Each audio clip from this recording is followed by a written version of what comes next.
बिस्मिल्लाहिर्रहमानिर्रहीम।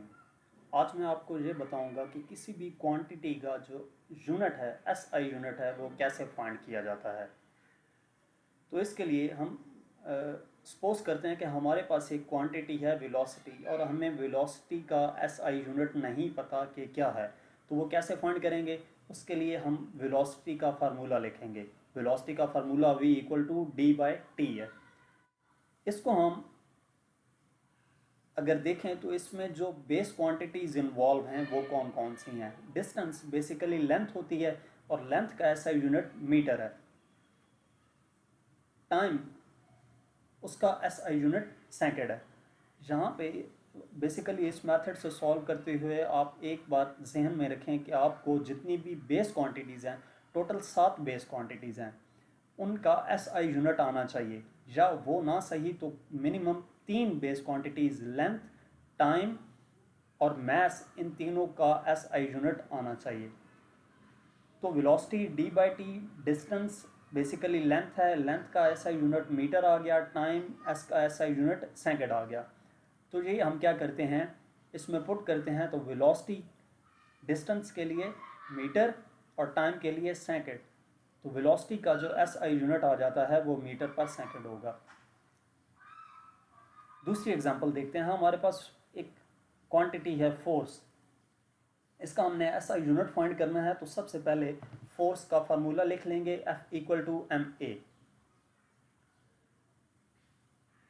अब इसको हम सिंप्लीफाई करेंगे। सिंप्लीफाई हमने कहाँ तक करना है? To the base quantities. Acceleration इसमें हमारे पास डिराइव क्वांटिटी है, इसको हम मज़ीद सॉल्व करके कहाँ तक लेके जाएंगे? बेस क्वांटिटीज़ तक।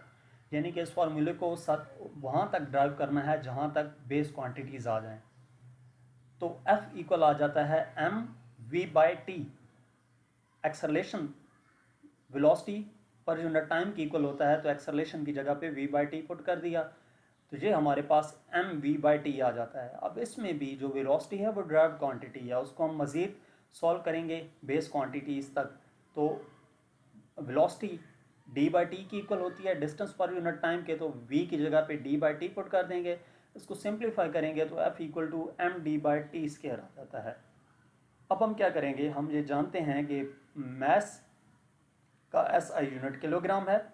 अब सबसे पहले इस फार्मूले को देखें तो अब इसमें मज़ीद कोई डिराइव्ड क्वांटिटी मौजूद नहीं है, ये तीनों बेस क्वांटिटीज़ हैं। बेस क्वांटिटीज़ कौन सी हैं? मैस, मैस बेस क्वांटिटी है और उसका एसआई यूनिट केजी है।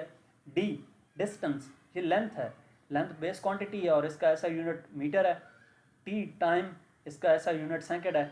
ये तीनों हम इस फार्मूले में पुट करते हैं, तो मैस की जगह पे केजी, डिस्टेंस की जगह पे मीटर और टाइम की जगह पे सेकंड आ गया।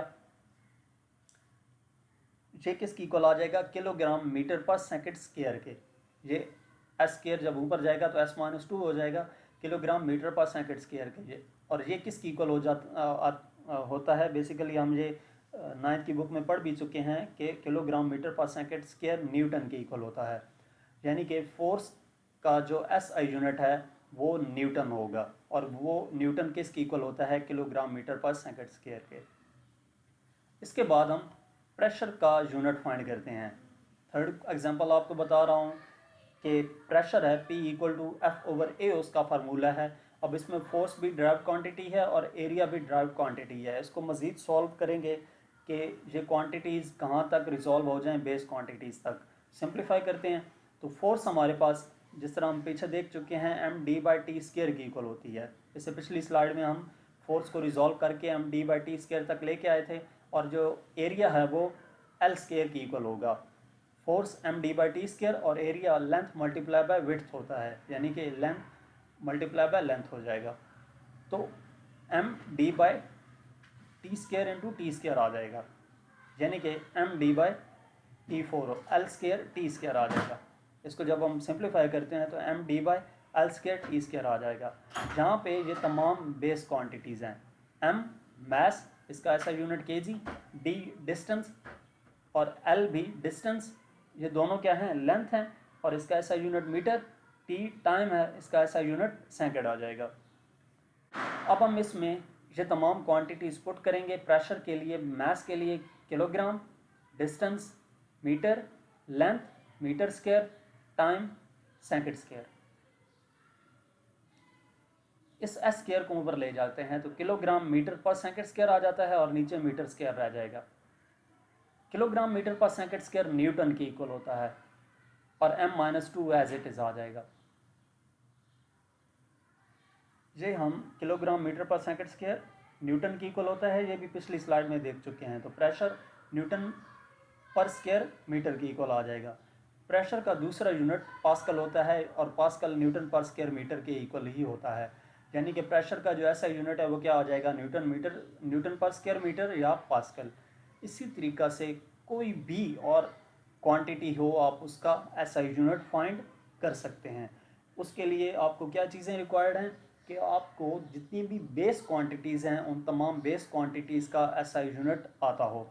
तो आप सिंपली उस फार्मूला को, वो क्वांटिटी जिसका ऐसा यूनिट फाइंड करना है उसका फार्मूला लिख के उसको ड्राइव करेंगे बेस क्वांटिटीज़ तक, और फिर उन बेस क्वांटिटीज़ का जो ऐसा यूनिट है वो पुट करके सिंप्लीफाई करेंगे तो आपको उस क्वांटिटी का ऐसा यूनिट आ जाएगा। तो मज़ीद कॉन्सेप्ट्स क्लियर करने के लिए मेरे यूट्यूब चैनल विज़िट करें। Thank you.